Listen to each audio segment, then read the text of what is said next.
सतगुरुदेव की जय। बंदी छोड़ कबीर परमेश्वर जी की जय। बंदी छोड़ गरीबदास जी महाराज जी की जय। स्वामी रामदेवानंद जी गुरु महाराज जी की जय हो।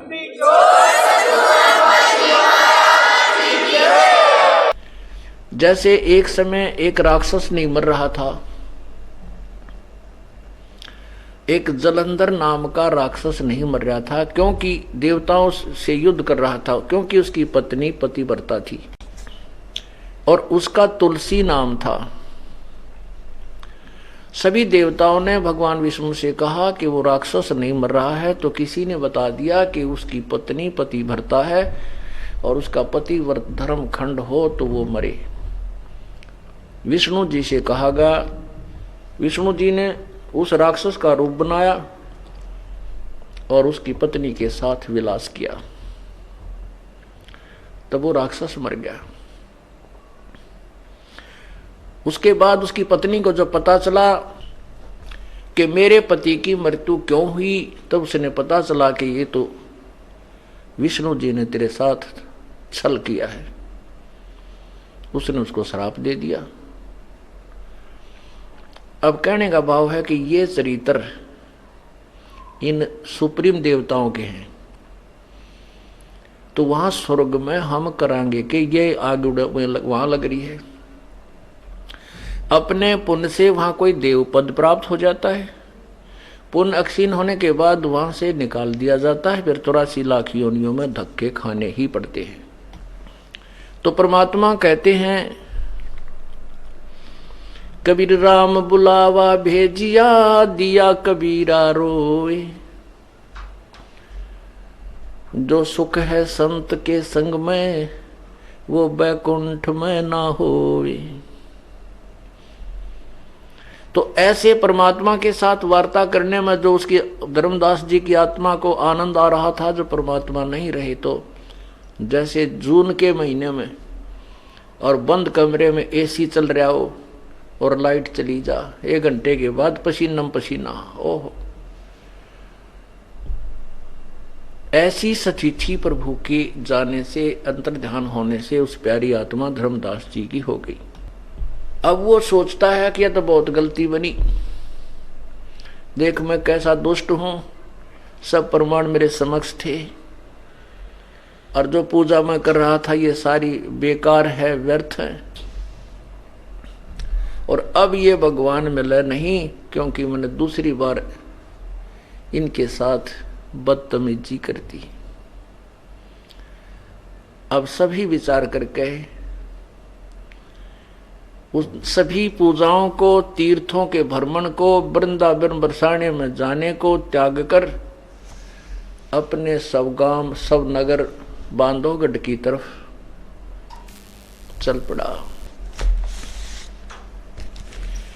वापस घर को चाल पड़ा तज, वृंदावन बरसाने को। वापस घर को चाल पड़ा तज, वृंदावन पाखंड पूजा सब ही छोड़ी। मन चाया ना तीर्थ नाने को। पाखंड पूजा सब ही छोड़ी, मन चाया ना तीर्थ नाने को। वापस घर को चाल पड़ा तज, वृंदावन बरसाने को। वापस घर को चाल पड़ा तज, वृंदावन बरसाने को। ये बंदी छोड़ तेरे पाने को, अब खोजूं अपनी जान, भक्त मैं अर्ज करूं।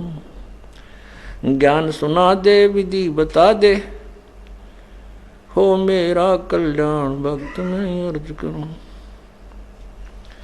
इतनी कह साहिब कबीर अंतर ध्यान होया जी। इतनी कह साहिब कबीर अंतर ध्यान होया जी। अपनी गलती जान धर्मदास फूट फूट कह रोया जी। अपनी गलती जान धर्मदास फूट फूट कह रोया जी। भूल में जीवन खोया जी, अब हो गया सच्चा ज्ञान, भक्त मैं अर्ज करूं। अमरवाणी आपको सुनाते हैं।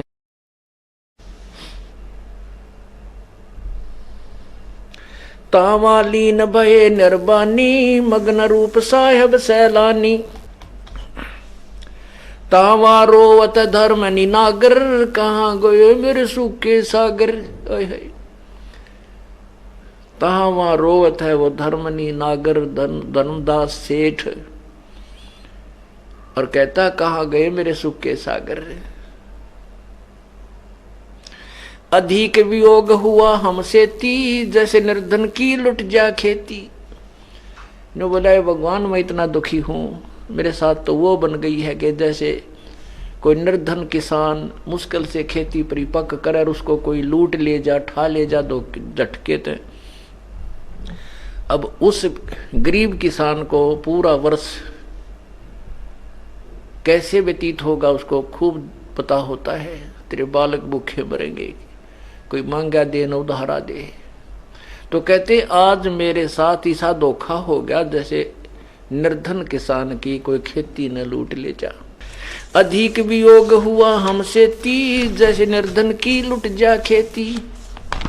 कल्प करे और मन में रोवे, दसों दिशा को वो मगजोवे। ऐसे विचार कर करके मन में फूट फूट कर रो रहा है, और कभी आकाश में देखता है कि भगवान कहीं ऊपर तो नहीं है, कहीं मेरे पीछे तो नहीं छुपे हैं, कहीं सामने दूर तो नहीं चले गए हैं, कभी इधर को कभी इधर को। फिर क्या अपनी नालायकी क्या बताता है, हम जाने तुम देह स्वरूपा, हमारी बुद्धि अंधगर कूपा। हमने तो भगवान आपको अपने जैसे शरीर वाला मान के आपके साथ वाद विवाद किया। हम तो मनुष्य रूप तुम जाना, सुन सतगुरु का किया पियाना। पियाना माने प्रस्थान। हमने तो आपको मनुष्य जैसा जाना, और हे भगवान, हे सतगुरु, हे सच्चे ज्ञानदाता, नो तो बता दो आप गए कहाँ, मैं वहीं पहुंच जाऊंगा। हम तो मनुष्य रूप तुम जाना, सुन सतगुरु का किया पियाना। अगम ज्ञान कुछ मोहे सुनाया, मैं जीव हूं नहीं अवगत राया। तुम सतगुरु अवगत अधिकारी, मैं नहीं जाना लीला थारी। तुम अवगत अविनाशी साई, फिर मोको का मिलो गुसाई। बेग मिलो कर हूं अपघाता, मैं ना जीऊं सुनो विधाता। परमात्मा धर्मदास जी कह रहे हैं, या तो भगवान शीघ्र मुझे दर्शन दे देना, नहीं आपका दास जीवित नहीं रहेगा। अब मैं आत्महत्या करूंगा, क्योंकि जो ज्ञान जो भक्ति में कर रहा था वो सारी व्यर्थ है, और आपको मैंने रुष्ट कर दिया। अब मेरे सामने कोई भी रोशनी की किरण नजर नहीं आ रही कि आप मुझे मिल सकते हो।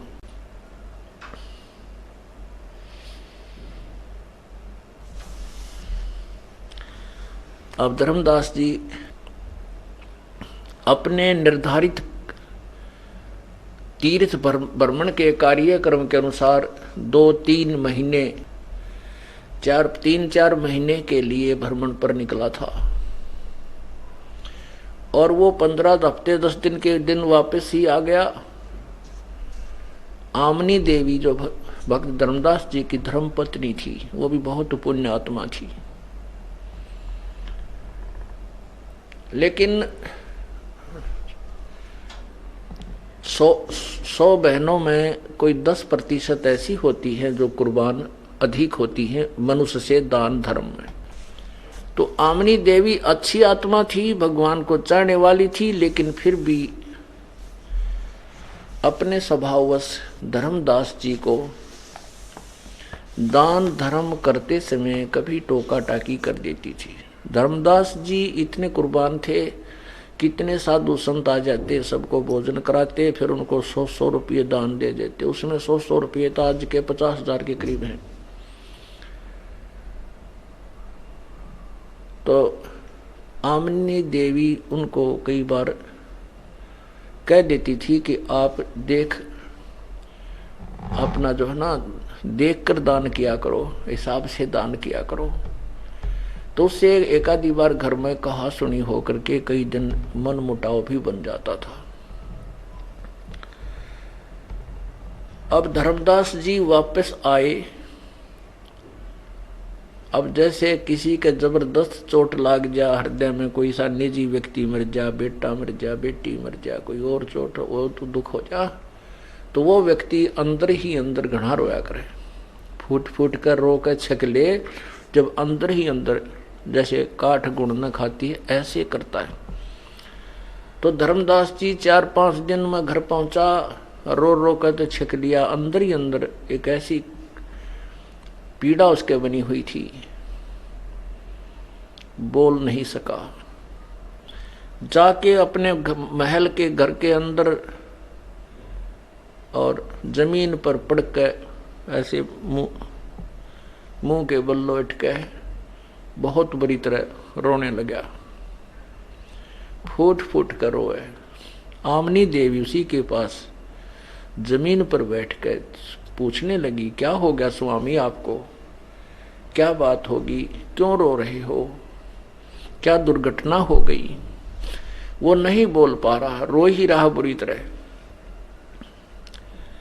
पुण्यात्माओं, जिस वस्तु के लिए हम घूम रहे हैं और उसकी हमें चाह है और वो हाथ से छूट गया और उसी के लिए हम डरे ढोरे थे और उसी के साथ वाद विवाद करके ठोकर मार दी और समुद्र में लाल फेंक दिया, उसने क्यों कर ढूंढाई, क्यों कर कैसे पावे।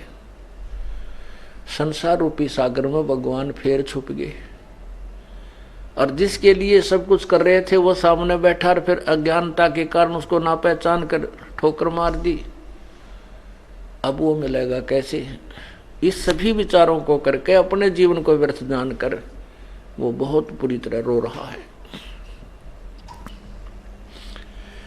आमनी देवी ने कहा कि हे भक्तजन, हे भक्त जी, क्या बात होगी, क्यों रो रहे हो, मुझे बता तो दो ताकि मैं भी आपके दुख में दुखी हो सकूं। आमनी के भी आंखों में आंसू आ गए। आमनी जी ने सोचा कि मैं इसका किसी ने पैसा धन निकाल लिया, किसी लुटेरे चोर ने, क्योंकि भगत जी ने तो 5-6 महीने में वापस आना था, ये आ गया हफ्ते 10 दिन में। धन के अभाव से, क्योंकि इसका धन चोरी हो गया है, उसके अभाव से ये वापस अपने कार्यक्रम को सत्कित करके आ गया है। वो स्वयं सोच रही है अपनी सोच से कि ये इसलिए रो रहा है कि मैं कंजूस हूं और इसको अब ये धन मांग, ये सोच रहा है कि मैं अब धन मांगूंगा या फिर कड़ा करेगी। और ये धार्मिक आदमी गणा है, बहुत ज्यादा धार्मिक व्यक्ति है, इसने यही दुख हो रहा है लगता। तो कहती है कि हे भगत जी, मेरे से पहले जो गलती हुई वो माफ करना, आपके घर में कोई धन की कमी नहीं, आप कितना ही धन ले जाओ, कोई बात नहीं, किसी निकम्मे ने तेरा धन चोरी कर भी लिया है, और चोर तो चोरी ही करा करते हैं, आपके भगवान ने बहुत दे रखा है, आप फिर ले जाओ। वो सोच रही है कि मुझे दोष लगेगा, भक्त इस बुरी तरह रो रहा है और मेरे इस कंजूस स्वभाव से आज मैं जो है पाप की भागनी बनूंगी। अब धर्मदास नहीं बोल पा रहा है, फिर बुरी तरह रो रहा है। आमनी देवी कहती है कि भगत जी, मैं अपने इकलौते पुत्र नारायण दास की कसम खाकर कहती हूं, मैं तुझे कभी नहीं मना करूंगी, आप इस तरह मत रो। अब धर्मदास फिर भी रो ही रहा है, क्योंकि जो अंतःकरण में जो उसको दुख ठेस पहुंच रही है उसको आवाज नहीं निकलने दे रही। आमनी ने फिर दूसरी बार फिर कहा कि भगत जी, मैं आप सत्कर मानो, आप कितना ही पैसा ले जाना, मैं बिल्कुल मना नहीं करूंगी, और कोई बात नहीं, किसी दुष्ट ने तेरा पैसा चुरा भी लिया तो। वो दूसरी बार फिर नारायण दास की कसम खाने के लिए मुंह खोला तो धर्मदास ने उसका मुंह दबा लिया, कहा कि नहीं, आप गलत समझ रही हो।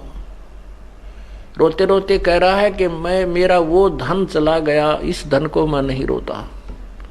यदि मेरा ये धन, संसारिक धन नष्ट हो जाता, चुरा कोई लेता, तो तेरे से हाथ पैर जोड़ कर मैं फिर मांग लेता, लेकिन आज जो धन मेरा गया है वो मुझे नहीं मिलेगा और मैं जी नहीं सकता। तब आमनी देवी ने पूछा, ऐसा कौन सा धन आपका चोरी हो गया? तब धर्मदास जी ने सबकते हुए और रुंधे हुए कंठ से उस परम पिता की वो सभी वार्ता सुनाई जो उनके साथ हुई थी। आमनी देवी भी बहुत ही प्रभु को चाहने वाली थी, पुण्य आत्मा थी। वो बहुत अच्छे दिमाग से काम लिया उसने और कहा कि हे भक्तजन, आप तो बाणिये थे, आप तो वैश्य थे, और बाणिया होकर आपने ऐसा सौदा चूक गए। जिन ब्रह्मा विष्णु जी की, विष्णु शिव जी की इनकी पूजा हम करते थे, ये भी तो किसी से ज्ञान सुना था, और जो आज इनकी सतिथि अपने सदग्रंथों में उस संत ने, भगवान ने बता दी। आप भी कह रहे हो कि गीता जी में जो उन्होंने बताया वही लिखा है, मुझे ज्ञान नहीं था, ना रूपदास जी को, मेरे गुरुदेव को ज्ञान है। किसी संत को भी गीता के बारे में ज्ञान नहीं है जो संत ने बताया था। तो फिर आपने चरण क्यों ना पकड़े, छोड़ क्यों दिए? आप लिपट क्यों ना गए उस महापुरुष के चरणों के, उस भगवान के चरणों से? तो कहता है कि अपने जीवन में पहली बार मैंने जो धोखा खाया है आमनी, उसी को रो रहा हूं, अपने दुर्भाग्य को, अपनी मंद बुद्धि को। ऐसी पूरी कहानी सुनाई जो सृष्टि रचना कबीर परमेश्वर ने धर्मदास को सुनाई थी, वो फिर सुनाई। आमनी देवी भी उस तत्व ज्ञान से परिचित हो गई। लेकिन धर्मदास जी प्रतिदिन एक आध ग्रास कोई रोटी खा लेते हैं, एक आध रोटी रोते हुए, और वही जो वार्ता परमात्मा से हुई थी वह सभी अपने आप रिवाइज करता है, बोलता है। अकेला बैठकर भी वही वाणी बोलता रहता है।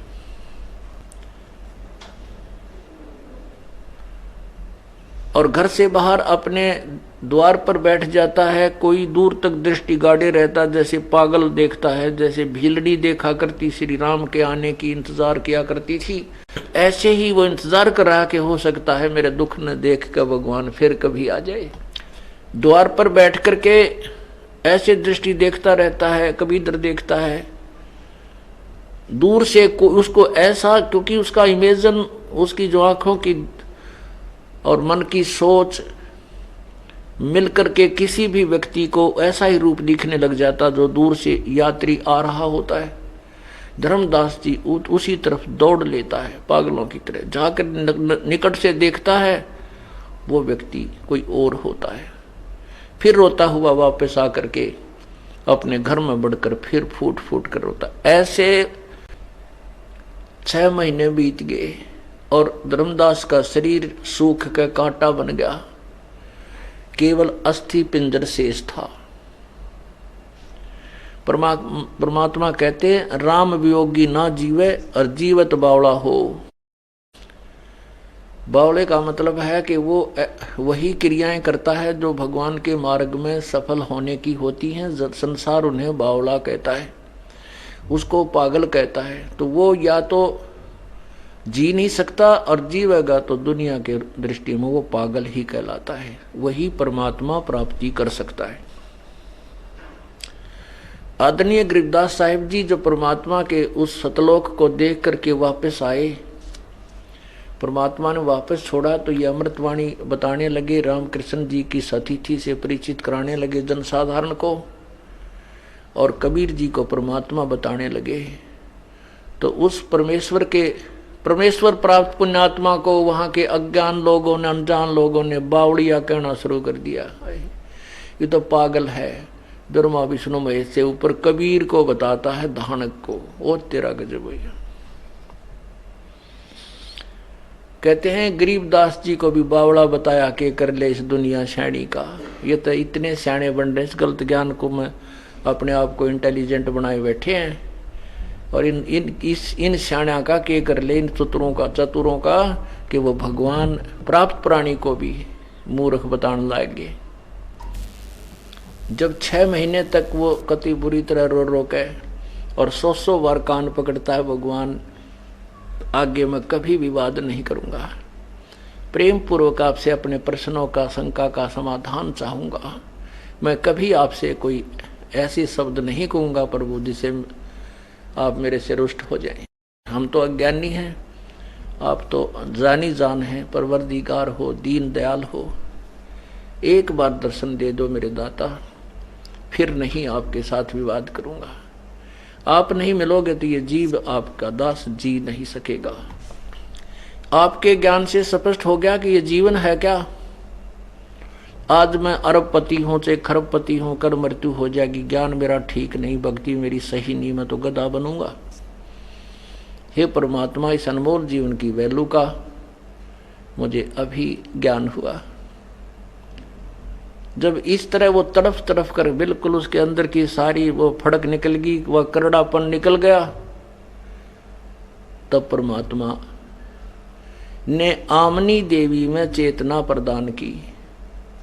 आमनी देवी ने एक दिन पूछा कि हे भगत जी, आपकी ये दशा होगी है, आप कुछ दिन के ही मेहमान हैं, आप अधिक जीवित नहीं रह सकते, मुझे एक बात बताओ कि परमात्मा ने, उस संत ने जो भी तेरे से वार्ता की थी, उसमें कोई संकेत किया हो, कुछ बात कही हो कि वो कैसे मिल सकते हैं आपको, आप वही विधि अपनाइए। तब उसको याद आया कि परमात्मा ने वार्ता के दौरान कही थी कि जहां भी कोई धर्म भंडारे होते हैं, विधिवत साधना होती है कोई, तो वहां मैं अवश्य जाता हूं। वो परमात्मा ने इसीलिए कही थी कि इसका या मरोड़ी लग गएगी जब ये फिर बकवाद करेगा तो, और फिर वो याद दिलानी थी। परमात्मा ने सोच सलछिद्र मैं करूं अपने जन के काज, तो धर्मदास जी को भी वह बात याद आ गई कि एक दिन उन्होंने ये कहा था कि जहां कोई धार्मिक भंडारे यानी धर्म यज्ञ होती है तो मैं अवश्य वहां पर पहुंचता रहता हूं, क्योंकि उन धर्म यज्ञों में धार्मिक लोग ही जाते हैं, वहां मैं जाकर के अपना ज्ञान प्रचार करता हूं, भगवान कहते हैं, और धार्मिक लोग ही मेरे ज्ञान को समझ सकते हैं। अब किसी पहाड़ी दौरा बैठ कर समझाने लगूँ तो वो सुने नहीं सुने फिर लड़ पड़े, क्योंकि वो जिस इष्ट मानता है वो आगे मान नहीं सकता। तो जो परमात्मा को चाहने वाली आत्माएं हैं उन्हीं से मैं डिस्कस करता रहता हूं, उनमें से एकादी स्वीकार भी कर लेती है। परमात्मा कहते हैं मेले ठेले जाइए, मेले बढ़ा मिलाप, और पत्थर पानी पूजते कोई साधु संत मिल जात।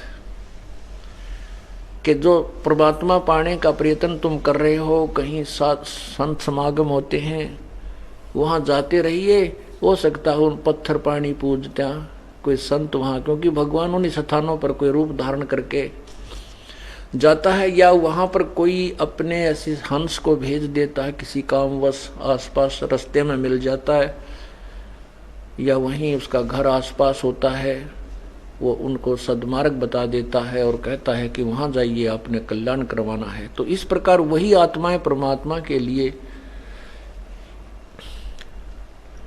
जो है ना तड़पती हैं, और वही सत्य ज्ञान को भी स्वीकार कर सकती हैं जो प्रभु की चाह में घूम रही हैं, चाहे कोई भी क्रिया कर रहे हैं, वो तो शास्त्र विरुद्ध भी कर रहे हैं। तब आमनी देवी ने कहा कि आप भंडारा कर लो। धर्मदास बोला 3 दिन का करूंगा, अक तो चाहे 1 हफ्ते का कर ले, इस धन का क्या करूंगी, जब आप मर गए तो क्या काम आओगा हमारा ये धन। धर्मदास जी ने 3 दिन के भंडारा करने की, धर्म यज्ञ करने की चिट्ठियां लिखवा दी, बहुत दूर दूर तक भिजवा दी। हजारों की संख्या में साधु संत भक्त भोजन पाने के लिए आए। अब पहला दिन पूरा बीत गया, परमात्मा नहीं आए। धर्मदास जी प्रत्येक संत महात्मा की तरफ, भगत की तरफ न्यू देख रहा, पहचान रहा है। दूसरे दिन भी नहीं आए। तीसरे दिन दोपहर तक 12 बजे तक नहीं आए। अब धर्मदास जी ने निर्णय कर लिया, मन में अपने संकल्प कर लिया कि हे परमात्मा, यदि आज आप नहीं आए तेरा दास संसार में नहीं रहेगा, मैं आत्महत्या करूंगा। अब इस तरह का जीवन मुझसे जिया नहीं जा सकता। पहले वाली साधना एक आने की नहीं, एक नए पैसे की नहीं, और आपके पाने की विधि मुझे प्राप्त नहीं। फिर मैं जी करके करूंगा, मैं जीवित रह करके क्या करूंगा? कति पक्की सोच ली कि एक बार ये संत साधु भगत यहां से चले जाएं और फांसी खा कर मरूंगा, फांसी पर लटकूंगा।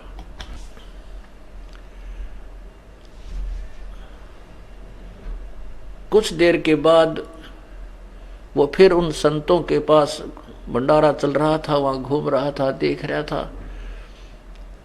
थोड़ी सी दूरी पर क्या देखता है, जो 100 फुट की दूरी पर एक वृक्ष था, कदम का पेड़ था। उस कदम के पेड़ के नीचे वो परमात्मा उसी जिंदा वाली वेशभूषा में विराजमान थे।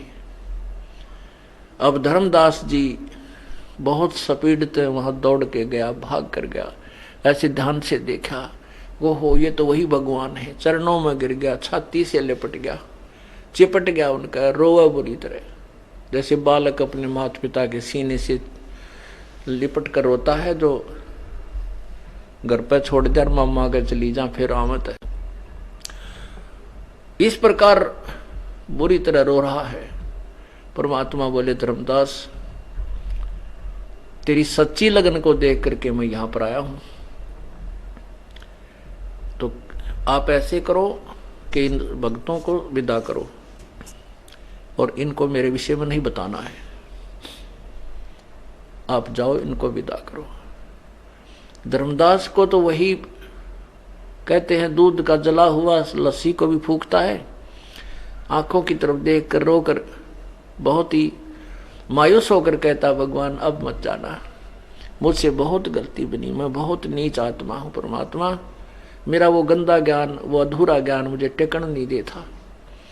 अब परमात्मा कोई विवाद नहीं करूंगा, आप मुझे ज्ञान बताना, आपका दास सारे ज्ञान को सुनेगा, आप जाना मत। परमात्मा बोले, नहीं जाऊंगा। वो चलने को होता है, फिर कहता, भगवान आप जाना मत। परमात्मा कहते, नहीं जाऊंगा, आप इनको विदा करो। बस 1 मिनट में उनको देकर पैसे वैसे विदा कर दिया, जैसा वो कर रहा था। फिर परमात्मा से प्रार्थना की, आप हमारे घर चलिए, ये झोपड़ी दास की साथ ही है, बहुत बड़ा महल था उसका। परमात्मा उसके साथ उनके महल में गए और अपनी पत्नी से कहता कि आजा आमनी, मेरा वो धन मिल गया जिसकी मुझे 6 महीने से तड़पती तलाश थी, खोज थी। आमनी देवी ने एक पैर जैसे भी घर में जो व्यवस्था थी उस बुड्ढे पर बिठा दिए भगवान, एक चेयर पर, और स्वयं एक पैर आमनी ने पकड़ा, एक धर्मदास पकड़े हुए थे और बहुत लिपट रहे थे उनके चरणों से। आमनी देवी ने कहा, हे भगवान, आप तो महापुरुष हो, आप तो जानी जान हो, आपने अपने भगत को इतना दुखी नहीं करना चाहिए था, ये तो बहुत नरम आत्मा का व्यक्ति है। हे परमात्मा, ये तो बहुत दुखी हो गया, इसको तो मैं सांत्वना देती रही, नहीं तो ये कभी का सुसाइड कर लेता। परमात्मा कहते हैं कि बेटी, ये जो कुछ भी किया ये हमने ही किया, मैंने इसको दुखी नहीं किया। इसके अंदर जो गंदा ज्ञान भरा था, इसको प्यास वो नहीं लगने देता, वो भूख नहीं लगने देता जो इसके अंदर अधूरा ज्ञान था। अब इसको उपवास करा दिया 6 महीने का। ये मेरी बात को नहीं मान रहा था। अब ये लोहा गर्म किया है मैंने, जैसे ठंडे लोहे पर कितने हथौड़े मार ले, कितने घण मार ले, वो टेढ़ा मेढ़ा हो जाता है। वो वस्तु नहीं बनती जो कारीगर बनाना चाहता है। बेटी यो ठंडा लोहा हो रहा था, यो अपने ज्ञान को फाइनल मान कर सेट हो रहा था। इसको अब ताव दिया है मैंने, अब यो इतना नरम हो गया, इतना गर्म हो लिया कि जो भी हथौड़ी मारूंगा, ये जो बनाना चाहूंगा यो बन जाएगा। इसकी कीमत बनाने के लिए मुझे 6 महीने इसको ये ताव दिया है। तब दोनों ने उस तत्व ज्ञान को पूर्ण रूप से सुना। 1 हफ्ते तक भगवान अपने घर पर रखे, खूब प्यार दिया, सारी कथा रह रह कर सुनी। एक दिन धर्मदास जी के मन में बहुत तड़प हुई परमात्मा, वैसे तो आप जो कह रहे हो परमात्मा सारी सत्य है, परंतु ये मन पापी जो है उस पुराने रंग में रंगा हुआ है और आज तक इस ज्ञान को किसी ने नहीं सुनाया। ये परमात्मा हमने तो ना तो रामकृष्ण का स्वर्ग देख रखा, विष्णु का लोक भी नहीं देख रखा, हमने सुने सुनाए ज्ञान से ही वहां जाने का टारगेट बना रखा है। आप जो कह रहे हो मैं इसको सत्य मानता हूं और आपके द्वारा ज्ञान से मैं संतुष्ट हूं और भक्ति विधि से भी संतुष्ट हूं, परंतु मेरा मन पापी कहीं मुझे डगमग ना कर दे, क्योंकि इसके आपके अतिरिक्त इसका कोई दूसरा गवाह नहीं है। आप मुझे आपका वो स्थान दिखा दो। प्रभु भी चाहते थे कि आने वाले समय में जो भक्ति युग आएगा, भक्ति काल आएगा, ये वर्तमान में जो चल रहा है अब, इसके लिए परमात्मा ने अपने साक्षी तैयार करने थे, अपने गवाह बनाने थे कि आने वाले समय में इस मेरे ज्ञान के ये गवाह आगे काम आएंगे। तो परमात्मा ने कहा अच्छा बेटा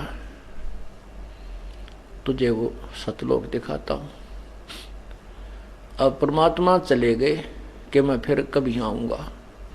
फिर सूक्ष्म रूप में आए, यानी केवल धर्मदास को दिखाई दे रहे थे और बोले धर्मदास चल तुझे सतलोक ले चलता हूं। चलो महाराज दिखाओ। तो धर्मदास की आत्मा को निकाल लिया, धर्मदास का शरीर वहां अचेत पड़ा है।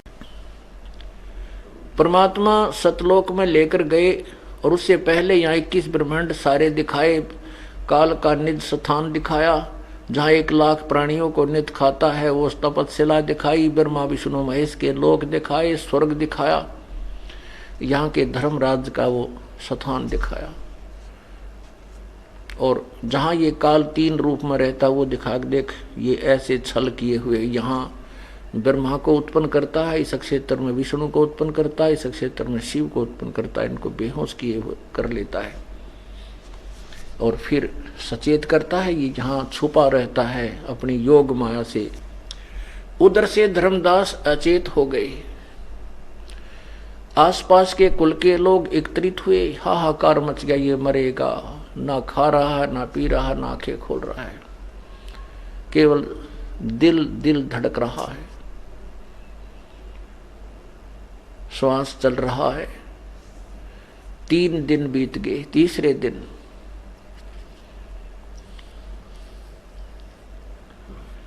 परमात्मा ने उस आत्मा को वापस छोड़ दिया। धर्मदास सचेत हुआ। आसपास क्या देखता है, रिश्तेदार आए बैठे हैं, पत्नी रो रही है, कुल के लोग वहां बैठकर चर्चा कर रहे हैं ये क्या हुआ, क्या हो गया, ये तो मरेगा, कोई औषधि जा नहीं रही, क्योंकि खिलाएं कहाँ, वो तो बिल्कुल बेहोश है। मालिश मुलिश करके उसके सारा ट्रीटमेंट करके थक लिए। अब यदि धर्मदास जी को परमात्मा ये सब लीला स्वप्न में दिखा देते तो वो स्वप्न समझता इसको, और जब उसने देखा कि सचमुच मैं तो 3 दिन यहाँ नहीं था और ये सब रिश्तेदार और कुल के लोग आसपास गांव नगर के ये सब चिंतित हैं और बता रहे हैं, तो बेहोश पड़ा था। फिर उसको पक्का यकीन हो गया कि सचमुच मैं सतलोक जाकर आया हूं। और परमात्मा ने बताया था कि मैं काशी में, बनारस में एक जुलाहे की भूमिका कर रहा हूं। रामानंद जी मेरे गुरुदेव हैं, क्योंकि रामानंद जी उस समय वहाँ सुप्रसिद्ध संत थे, सभी जान जाते थे कि उनका नाम लेते ही सभी जान जाते थे। तो धर्मदास जी ने निश्चय कर लिया कि उस परमात्मा को मिल कर आऊंगा। फिर वो वहां से पैदल चल पड़ा, बनारस में आकर के उस परमात्मा को देखा। सचमुच ये तो वही भगवान है जो सचखंड में सतलोक में देखा था। चरणों में गिर गए, बुरी तरह रो रहा है और उनको बता रहा है वहां के कॉलोनी वालों को, दुल्हाओं को कि ये भगवान है, ये अल्लाह है, ये खुदा, ये गॉड है। ये कबीर धान केवल दुल्हा नहीं, ये मालिक है। लेकिन कौन सुने? सबको कबीर परमात्मा कहते हैं, कबीर ये माया अटपटी, कबीर ये माया अटपटी, सब गट आन अड़ी, किस किस को समझाऊं या कुएं भांग पड़ी। कैसी त्रिगुणमयी माया ऐसी दुस्तर है, ऐसी खतरनाक है। इस काल ने इस अपने ब्रह्मांड रूपी कुएं में या भांग गिर रखी है और इस पानी के, इस कुएं के जल को सबने पी रखा। सब एक जैसी भाषा, एक जैसा ही बोल व्यवहार कर रही है। तो परमात्मा बोला, भाई इन तो छोड़, तू समझ मेरी कहानी को। ये नहीं मानेंगे, इनको तो फिर मनावाएंगे आने दे समय। तब धर्मदास जी ने शेष ज्ञान परमात्मा से प्राप्त किया और उस पूर्ण ज्ञान को, सर्व ज्ञान को अपने कर कमलों से लिपिबद्ध किया। बांधोगढ़ में यज्ञ आरंभा, 63 दर्शन अधिक अचंबा, यज्ञ माही जगदीश न आए, धर्मदास ढूंढत कल पाए। अंत भेक टुकड़े के आहारी, बैठे नहीं जंद व्यापारी। तावा धर्मदास जब कल्प जब कीनी, पलक बीच बैठे परवीनी। तावा धर्मदास कल्प जब कीनम, पलक बीच बैठे परवीनम। ओहे बंदे वही जिंदे का बदन शरीरम, बैठे कदम वृक्ष के तीरम। चरण लिए चिंता मणि पाई, अधिक हेत से कंठ लगाई। अजब कुलाहल बोलत बानी, तुम धर्मदास करूं परवानी। तुम आए बांधोगढ़ अस्थाना, तुम कारण हम कीन पियाना। अलल पंख जो मार्ग मोरा, तामद सुरत नृत का डोरा। ऐसा अगम ज्ञान गौरा हूँ, धर्मदास पद पद ही समाऊं। गुप्त कल्प तुम राखो मोरी, देऊं मकर तार की डोरी। पद परवान करूं धर्मदासा, गुप्त ज्ञान हृदय प्रकाशा। हम काशी में रहें हमेशम, मोमन के घर ताना परवेशम। परमात्मा ने कहा कि मैं काशी में रहता हूँ और वहाँ मोमिन के घर, मोमिन मुसलमान को कहते हैं, वहाँ उस मोमिन के घर यानी नीरू नीमा के घर में जुलाहे का काम करता हूँ। ताना परवेशम, ताना बुनता हूँ। भक्ति भाव लोकन को देही, जो कोई हमरी सीख बुदले ही। मैं उन भक्तों को भक्ति भाव समझाता हूँ, जो मेरी शिक्षा ले लेता है उसको पार करता हूँ। अमर अजर करूं अनभय प्रकाशा, खोल कपाट दिए धर्मदासा। पद विहंगम निज मूल लखाया, सर्वलोक एक दर्शाया।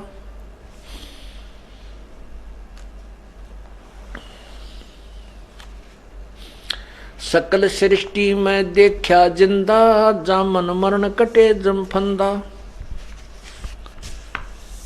अब क्या होता है, सब ज्ञान से परिचित होकर के, सृष्टि रचना से भी परिचित होकर के धर्मदास जी ने एक दिन प्रश्न किया, हे परमात्मा, हम तो इतने नीच हैं, हम इतने तुच्छ हैं, इतनी भयंकर गलती करके आए हैं परमेश्वर, आपको त्याग कर इस काल के साथ हम हट करके आए थे और हमने अपने पैर पे आपका उहाड़ा मार रखा भगवान, अब पूर्ण समझ में आ गया। ये प्रभु आपने फिर भी कैसे हम दुष्टों पर, तुच्छ जीवों पर कैसे दया करी। हे परमात्मा आप बहुत दयालु हो।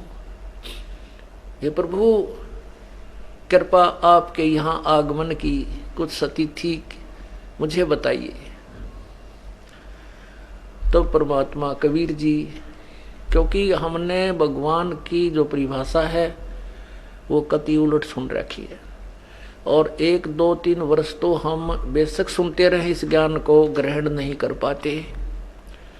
पुण्यात्माओं, आपको उपदेश मिल चुका है,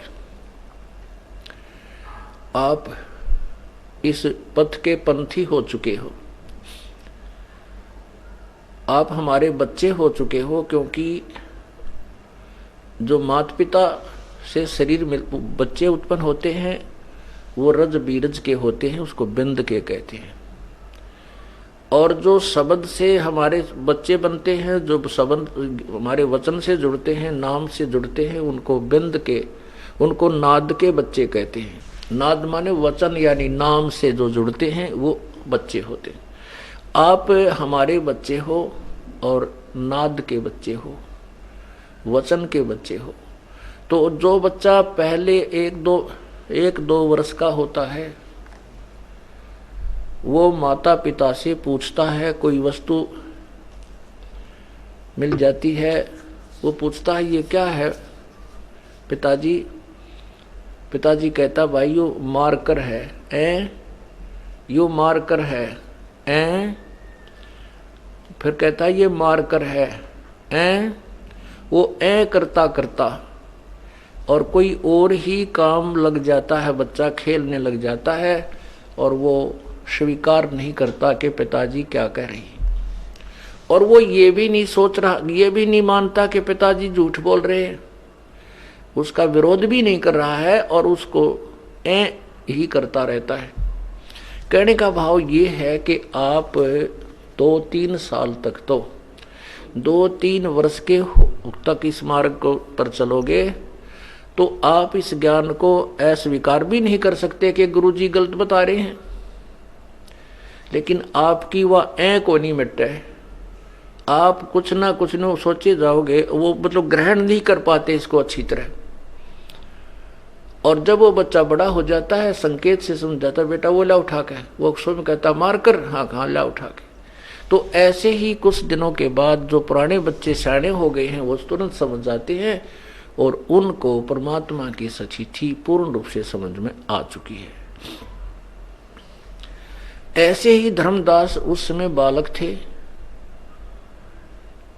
इसलिए उसकी समाप्त नहीं हुई थी। इसलिए परमात्मा अपने को फिर भी छुपा करके कहते थे भाई मैं तो उसका दास हूं, उस भगवान का भेजा हुआ, जबकि आंखों देख आया था वो कि नहीं भगवान यही है। परमात्मा को मालूम था कि मैंने ज्यादा बार ये कह दिया कि मैं ऐसा हूं, मैं ऐसा करता हूं, मैं भगवान हूं, तो ये नहीं मान पाएगा। इसलिए अपने को छुपा कर कहता है कि धर्मदास एक बार परमात्मा ने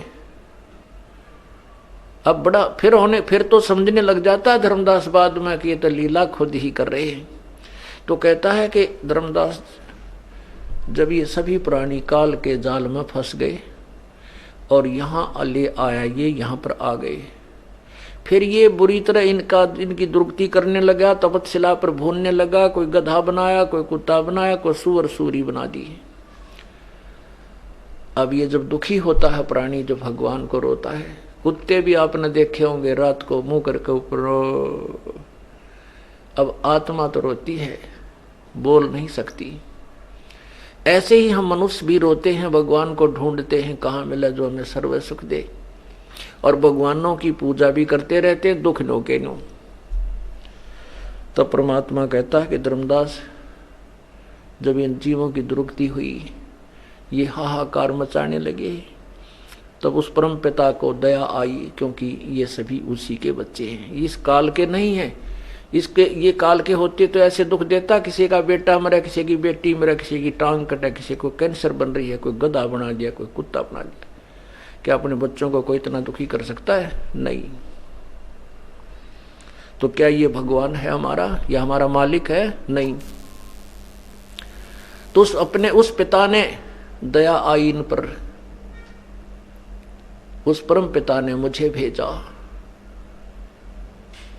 और मैं वहां पर आया जहां पर तपस्या के ऊपर इन प्राणियों को भूना जा रहा था। मेरे वहां उपस्थित होने से उस तपस्या की जो आंच थी, हीट थी, वो निष्क्रिय होगी, लेकिन वो जल ज्यों की तो रही थी। जब उन जीवों की वो आंच, वो गर्मी से जो प्रताड़ना थी वो समाप्त हुई, तो वो ऐसे बैठे जैसे किसी के सिर में दर्द हो जा, किसी से बोलने को दिल नहीं करता, और तो वो सिर का दर्द ठीक हो जाता, खूब अच्छी तरह बातें करने को दिल करता है। ऐसे ही उन तपस्या पर जल रहे प्राणियों को उस समय बुरा हाल था। जब वो तपस्या की जलन समाप्त होगी प्रभु की शक्ति तय, तो सभी बैठ गए यूं देख रहे हैं, और सामने वो चांद सा चेहरा बैठ खड़ा था, वो परमात्मा खड़े थे। उन्हें सोचे यूं है भगवान है। कहने लगे, हे परमात्मा, हम यहाँ कौन से कर्म का दंड भोग रहे हैं? क्योंकि यहाँ तो एक पढ़ाई पढ़ा रखी है कि अपने कर्म का फल है, पाप है या पुण्य है। तो वहाँ उस तपस्या पर वो ऋषि भी, मैं ऋषि भी, देवता भी, ब्राह्मण भी, श्राद्ध निकालनीय भी और निकलवानीय भी, और मंत्र जाप करने और करवाने वाले सभी तप जल रहे थे। जो गुरु बने हुए थे और गीता और वेदों को पढ़ा करते थे, कंठस्थ याद थे, त्रिवेदी, द्विवेदी, चतुर्वेदी, वो भी वहीं पर फूके जा रहे थे। तब परमात्मा ने कहा कि ये तुम्हारे जो कर्म का दंड है वो बताता हूं, ये बिना कर्म का दंड है। तुमने सतलोक में गलती की थी, पूरी सृष्टि रचना सुनाई। अब वहां तो सारी समझ में आवत थी उनके, क्योंकि फांसी लग रही थी। अब यहां तो हम अपने अपने रंग में रंगे हुए हैं, समय पर टूक मिल रहे हैं। एक आधी कार को मोटरसाइकिल होगी, ईब हमने कोई परवाह को ना, और 1 सेकंड का भरोसा नहीं, अड़क के बिजली गिर जा।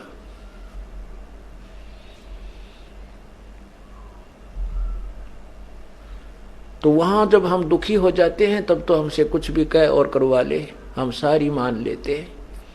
यदि हम इसको बिल्कुल निर्णायक, एक न्यूट्रल माइंड से सोच कर और इस ज्ञान को स्वीकार कर लें, सारे झंझट मिट जाए। तो वहां पर वो सभी पूरी सृष्टि रचना सुनाई, और परमात्मा ने कहा कि ये द्विवेदी, त्रिवेदी, चतुर्वेदी, यानी तीनों वेदों को जो कंठस्थ याद करते थे उनको त्रिवेदी कहते थे। जो चारों वेदों को कंठस्थ घोटा करते थे और महिमा बनाए बैठे थे, महर्षि मंडलेश्वर कहलाते थे, उनको चतुर्वेदी कहते थे। कहा कि ये त्रिवेदी, द्विवेदी, चतुर्वेदी, ये सब ऋषि गुरु महंत सारे यहाँ पर जल रहे हैं, तो तुम्हारी साधना के काम आई तुम्हारे। तो वहां तो सारी समझ में आवत ही न, बोले हाँ जी ठीक कह रहे हो भगवान। ये परमात्मा, वो गुरु लोग और वो जो देव गीता और वेदों के पुजारी पढ़ने वाले कहते हैं, हमें तो किसी ने ये ज्ञान बताया नहीं, हमें तो यहीं तक सीमित किया हुआ था।